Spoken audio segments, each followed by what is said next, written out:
Do you have any indication that the president is willing to discuss both lifting the debt ceiling and the issue of future spending? Well, believe it or not, Republican House Speaker Kevin McCarthy is about to drop a truth bomb about President Joe Biden. But he lies like a typical politician later. Stay tuned for that. And now we're cutting.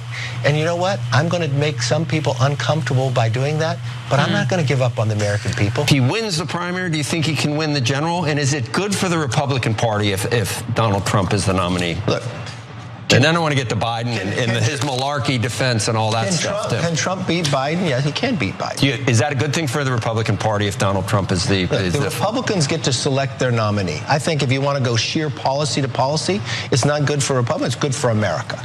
Trump's policies are better, straightforward than Biden's. It makes it complicated if he's got all these trials and all this stuff overhanging. It makes it complicated, it also helps him when... But do you think he could win an election? Could he win an election? Can he win that election? Yeah, he can. You think he can? The question is he the strongest to win the election? I don't know that answer, but can anybody beat Biden? Yeah, anybody can beat Biden. Can Biden beat other people? Yes, Biden can beat him. Political career and leadership role is so important to him that he'll do and say anything to remain in Trump's good graces. He's an empty vessel. He stands for nothing. And while it's clear that he wants to maintain power, what good is that power if you can never wield it for what you believe in? I don't know if McCarthy has any values at all, but if he does, he's definitely brushing them aside to publicly uplift someone he obviously despises privately.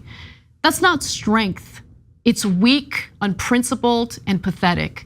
So the next time Republicans want to share their concerns about the masculinity crisis in America, I suggest they look inward first. If he's changed his mind from his whole time in the Senate and vice president before, I mean, he literally led the talks in 2011 and he praised having those talks. This is what he's always done in the past. And if he listens to the American public, more than 74% believe we need to sit down and find ways to eliminate this wasteful spending in Washington. So I don't believe he would change his behavior from before. And I know there's a willingness on our side to find a way that we can find a reasonable and responsible way to get this done. I literally bet one of my friends that they were going to offer it up publicly, and he's like, "You're crazy. That'll never happen."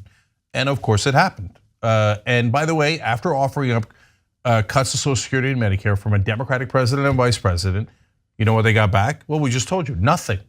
It was always a trick, and so that guys like Kevin McCarthy could turn around all the way up to now and go, "It was Biden who wanted to cut it." And by the way, that's a fair point. That's a fair point. Now they theoretically got pushed into it by the Republicans, but they said they were willing to do it. But by the way, I agree with you, Anna. I don't think they were pushed at all. I think corporate Democrats on economic issues are identical to Republicans. And this isn't the end. This doesn't solve all the problems. This is the first step. I'm going to announce a commission coming forward from the speaker from bipartisan on both sides of the aisle. We only got to look at 11% of the budget to find these cuts. We have to look at the entire budget. Congress has done this before. Why didn't you see the whole budget?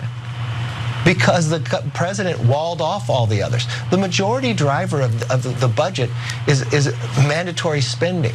It's Medicare, Social Security, interest on the debt. So you only have 11% to look at this budget. But we were able to increase our defense to protect us. That doesn't surprise me at all. Again, if it's something that you have paid into, if it's something that you are entitled to, the idea that the Republican Party should be able to privatize or cut those programs is ridiculous. But here's a very simple solution.